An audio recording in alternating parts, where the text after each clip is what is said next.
Okay.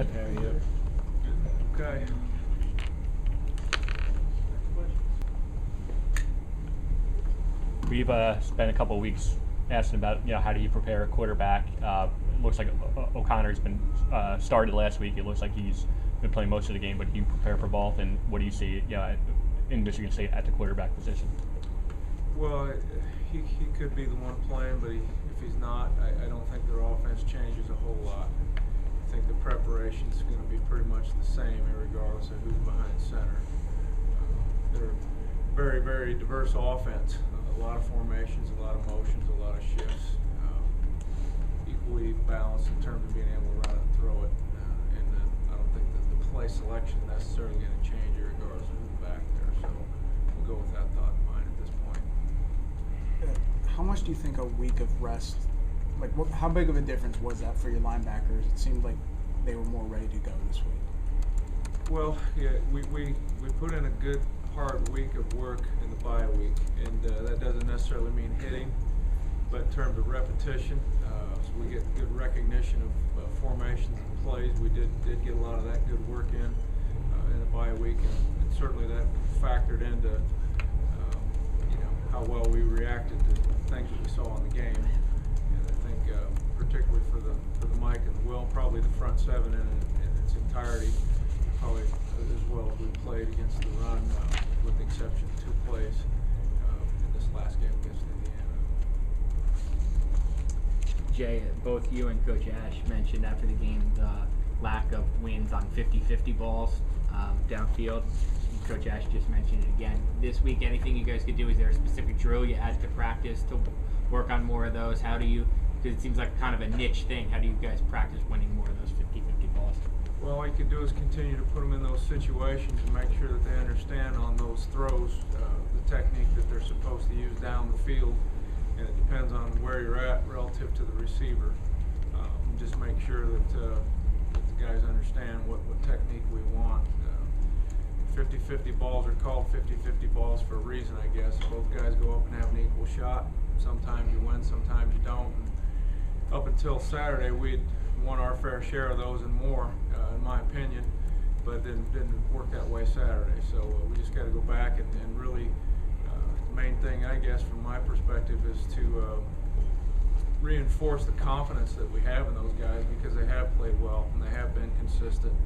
And as the old saying goes, the corner is the best thing you can have is a short memory. And so, those guys just got to go back and realize if they play like they can, they'll be fine. Coach, I have a 2-part question for you. Coach Ash said earlier that the linebackers showed signs of improvement from last game. Can you comment on that? And secondly, if that is the case, does that improvement now allow you to incorporate more schemes, more blitzes in what you do as a defense?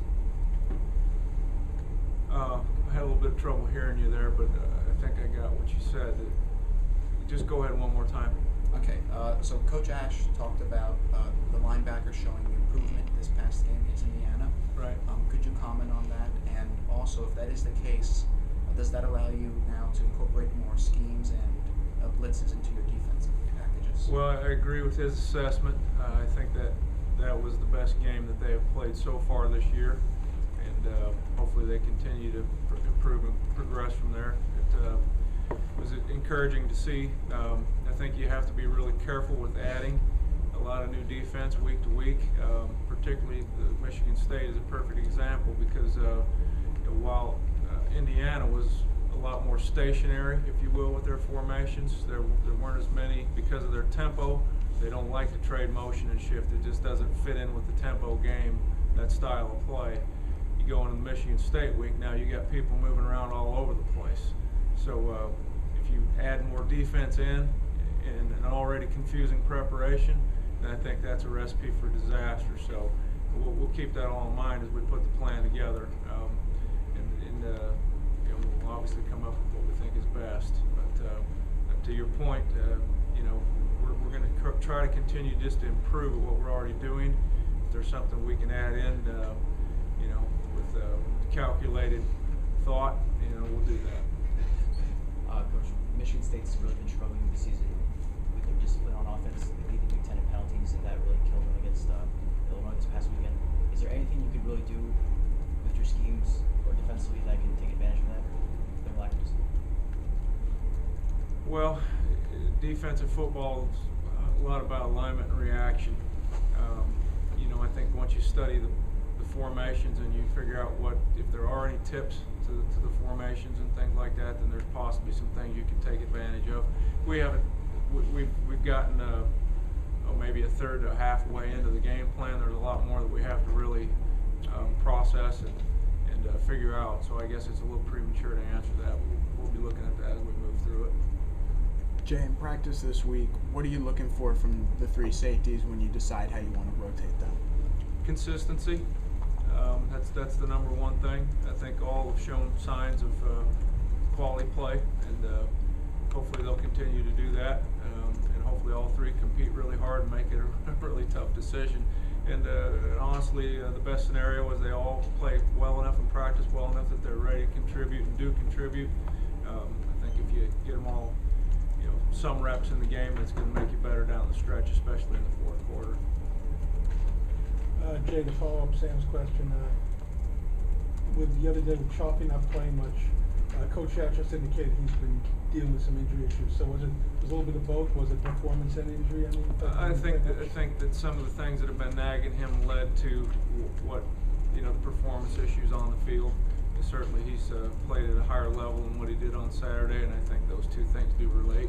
Hopefully, he gets himself back to where he feels comfortable this week, to where he can play like he can and like we've seen him do. And I'm fully confident that will happen. Thanks, Coach. Mm-hmm. All right. Thank you.